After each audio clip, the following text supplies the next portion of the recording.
KUGAN CASSIUS for IFL TV in association with MTK Global. And this is Ohara Davies fighting on the Match You show September 30th. How's that? Sounds good, sounds good. Yeah, another lively experience for you in Liverpool, but you're used to it now, so yeah, nothing new to you. To be honest, Kug, I wasn't expecting to get booed as much as I did. I thought for this camp, on social media, I'm not going to be arrogant, I'm not going to say anything. But I came in here and I'm getting dissed, I'm getting called names. I literally thought I'm just going to be humble for once.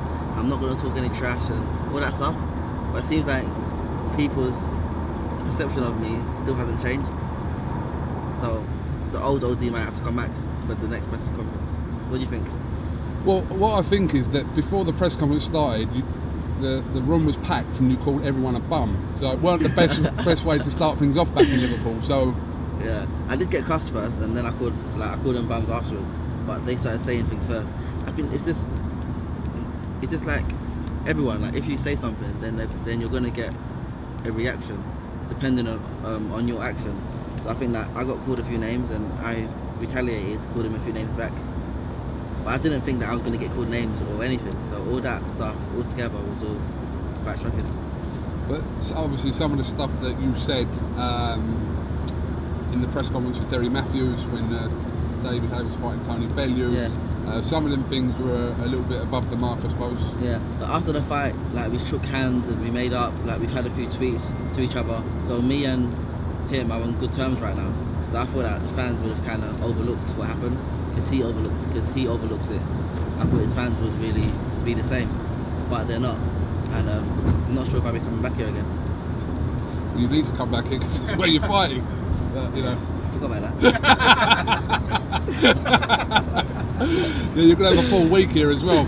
A workout, a press conference, a weigh-in, full week back here in Liverpool. Damn, it's going to be tough. It's not for another 10 weeks though. Yeah, so I've got time. Worry about that then. Yeah, this fight obviously was announced yesterday against the unbeaten Tom Farrell. How much of Tom Farrell have you seen? Nothing. The only thing I know about him is his name and that he's 13-0. That's what I know about him. So I'm going to watch a few of his fights when I'm on holiday. I'm going to watch a few of his fights and figure out how to beat him. Your promoter already said this is a 50-50 fight. Is that the way you look at it? I disagree. Okay. I think this is a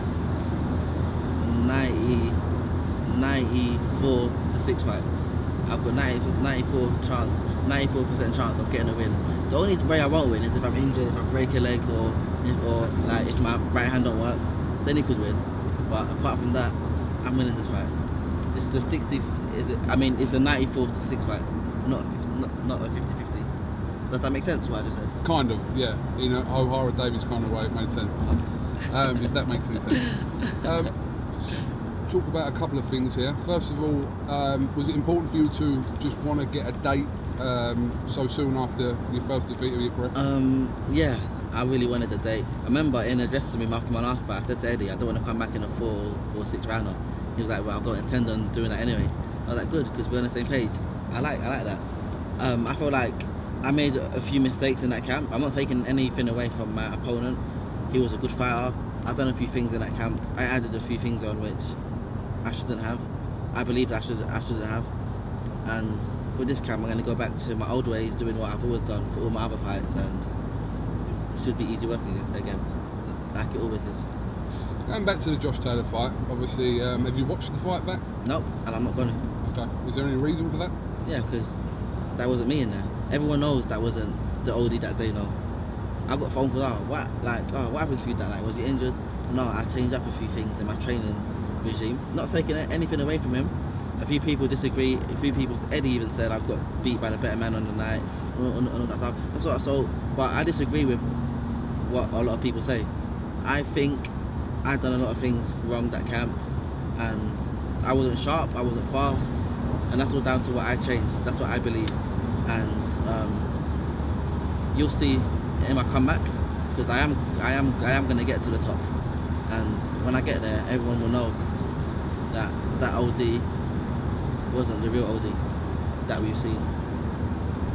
You've had a lot of criticism since the fight, and people A lot of people saying that you quit in that fight. Yeah. What is your response to that? My response to that is that's what I've been getting on my social media. You quit this, you quit that. What happened is round 7, I couldn't breathe. Both of my nostrils were both blocked. I couldn't breathe. I took a count and I said I can't breathe. What do they expect? If I can't breathe, I'm not going to go back out there and fight. I'm not going to put my health on the line, possibly end up getting brain damage or something happening to me. I'm thinking about my health first. If I can't breathe, then I'm not going to go back out there and take shots and get stopped. Like, obviously the fans don't care about my health and about my well-being. I care about my health and about my well-being, so I'm going to do what's best for me. Yes, they can say that I quit all they want. If I can't breathe, then I'm out of there. They're still going to come out and watch my next fight. They're still going to watch this interview that we're doing now, because I'm still relevant. I'm still talked about. I'm even more talked about than him. So no matter how much they don't like me, no matter what they say about me, they're still going to watch me. So I'm always going to be relevant. So it don't matter how many times they say that I quit, they're still going to come after my next fight, and they're still going to watch my next fight. Even if I quit in my next fight, they're still going to watch my fight after that. I will always be relevant in this game, always. It's not like other fighters that get beat and then they kind of fade away. See, like in boxing, I've noticed a few fighters get beat and then as the weeks go on, they kind of fade away. Me, I will never fade away. I will always be here. I will always be on the spotlight. I will always be on the big stage. Always be relevant. I can use my next fight and the next 5 fights after. I'll still fight live on Sky Sports. I will always be relevant in this game. Eddie might disagree with that, but I believe I will always be relevant. I mean, just going back obviously to the Josh Taylor fight, that 7th round, what do you remember about that? Because obviously it seemed like you turned your back on him. Yeah. So just talk to me through that bit. I don't remember fully what happened, but I remember the referee, after I took the count, the referee was like, "Are you okay?" All I remember is I was saying I can't breathe. That's what I remember saying. If I turned around, then I turned around because I couldn't breathe, and I was thinking about my health.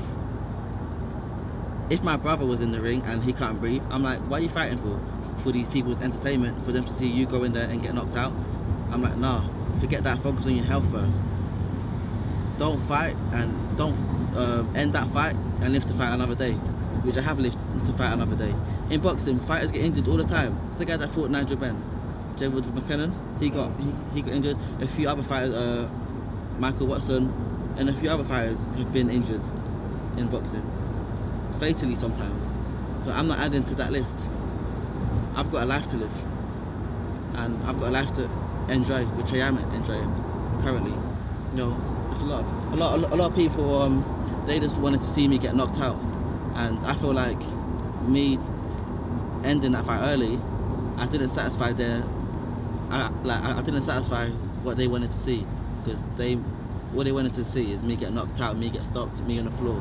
I didn't give them that chance. I turned around, and that's why they're so angry, because it's like their first to see me get knocked out hasn't been quenched. But that's not my problem. Are you quite happy to play this public enemy figure in boxing? I feel like I'm just being me. I'm just being me, and I say what I want to say. I do what I want to do, and I feel like people don't like that. If people don't like that, that's not my issue. I didn't purposely come out here and say I want to be hated. I didn't purposely come out and say I want you to hate me. No, I've purposely come out and I've been outspoken. I've said what I wanted to say. If people want to hate me because of that, then that's up to them. I just say that I'm enjoying the freedom that they can't. So haters are always gonna hate when they see you doing something that they can't do. Like, for example, I dyed my hair blonde, and it went on Sky Sports. If they dyed their hair blonde, they'll get sacked from work. So, like I said, I'm enjoying the freedom that some other people can't, and when they see that, they start saying things about you. They might say he's weird, he's this or he's that. Well, I'm enjoying myself. Do you ever come away from a tweet you've sent or something you've possibly said in a build-up to a fight that you come away thinking, I regret saying that? The tweet I've sent in a build-up to a fight? No, I don't remember any, to be honest. I don't remember any. But in general, you don't regret anything? I know what you're getting at. You're getting at the Paddy Barnes tweet. I was going to come on to that anyway. That's a separate thing. I was going to come on to that anyway. But no, I'm not specifically talking about that. Let me talk about the Paddy Barnes tweet, because I know that I don't look at my comments on my Twitter, by the way. So a lot of people are like, all the tweets that they send. Just to let everyone know, I'm not seeing all your tweets. If I'm not following you, I can't see what you send over Twitter. Only the people that I follow, I can see what they write. So everyone tweeting me bullshit, you're wasting your time. Anyway, so back to the Paddy Barnes tweet. I sent a tweet out because he's been getting on to me over social media for months and months and months and months and months. It's been like ages, and like every other day I look at my account. I wouldn't know Ohara Davies if he wasn't from Essex, or if he wasn't for the owner is Essex. Blah blah blah. Always saying things like me, and I never get back to him. So he put up a picture of him and his wife, and I said something about his wife that I shouldn't have said. Really, and just me being real, I should have said that thing about him, but I shouldn't have got his wife involved, and I feel like that was a low blow, which I've apologised to him for. I would have apologised to her for over social media. After that, that was a low blow. I shouldn't have said that. I let anger get the better of me in that situation. So I was wrong to tweet what I tweeted about his wife, and that was way below the belt. But apart from that, that's the only thing I said that I regret tweeting. I mean, what are you doing? You're sitting there, things going in your head. You think, how can I, what's the worst thing I can say? Because you don't need me to tell you that was bang out of order, and you know it was. It was really bang out of order. Yeah.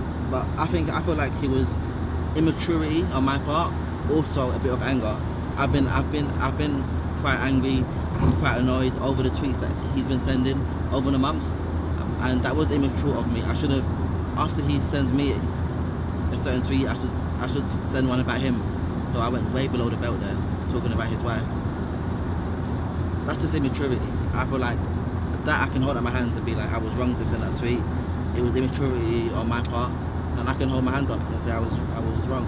I don't know what was going through my mind. I was just sat in the car, and it must have just been anger. I think it's very difficult to know what goes through your mind at the best of times. I don't even know what goes through my mind. I was literally asking you earlier if you think I'm weird, and people say I'm quite different, and some people say I'm weird, and some people say I'm different. Some people say I live in a world of my own, but that's just me. That is just me. And whether they like it or not, I'm always going to be in this game. They're always going to have to see these interviews where my name pops up. You're always going to see a tweet, Ohara Davies says this. That's just me. Obviously you've had a bit of back and forth with another Liverpool fighter, Robbie Davis Jr. Yeah. Who suffered his first defeat recently. After him sending all those tweets after my fight, Ohara Davies quit, he shouldn't be in a boxing ring, blah blah blah, I'm the WBA champion, I'll beat Ricky Burns. 7 days later, he got his ass whooped. KUGAN, he got his ass whooped. He got spanked. He got beat so bad. He got his ass whooped. I saw it because I missed it. I think he was like the first fight live. Yeah, he's 16-0 and he still fights first fight live. Actually, his fight wasn't even live, I don't think. He's not even televised. No one knows his name. People don't know him in boxing. He is so irrelevant in boxing. Now, especially after he's got beat, he's no one. He ain't got a name, nothing. I got beat, I'm still relevant. Anyway, so 7 days after him saying what he said, he got his ass whooped, and I was like, good.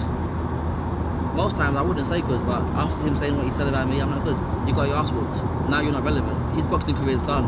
Over. Finito. My boxing career is still here. And I'm still in the spotlight. A fight that got announced a couple of days ago is between Farrell and Jack Catterall for the British title. A fight that you'd have your eye on? No, not really. Not really.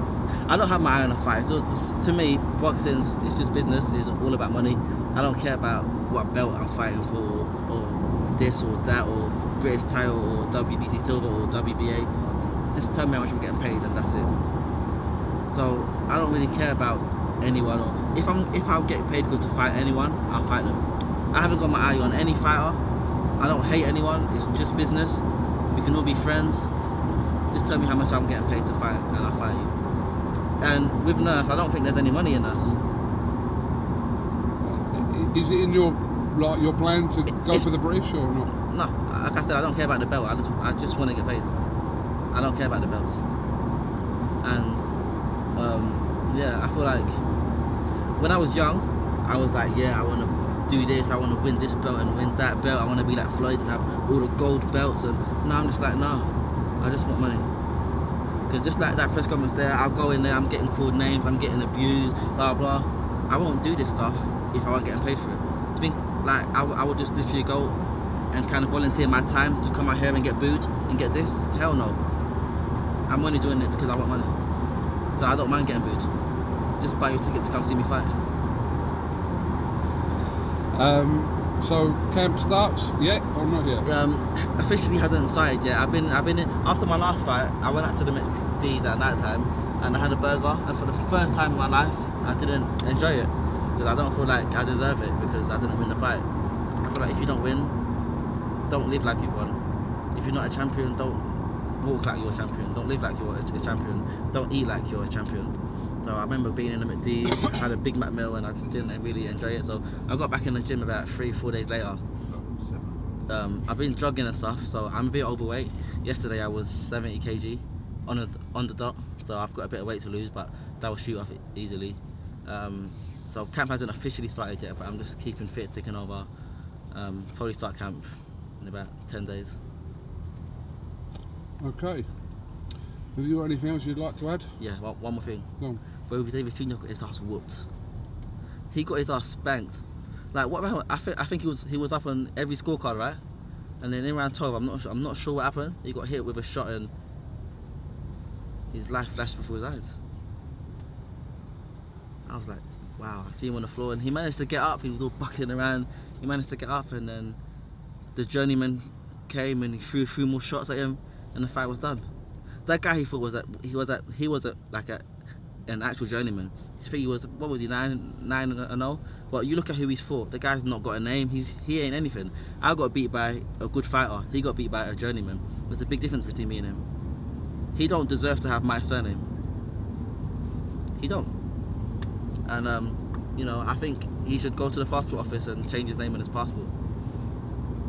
Because Robbie Davis Jr doesn't deserve to have my surname. Javonta Davis, I don't like him, but he's a world champion. Technically, he's Davis. Yeah, he's Davis.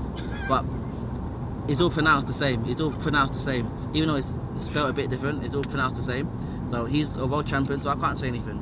But Davis Jr, getting beat by that journeyman, change your surname, ASAP. If he wants, I'll pay for it.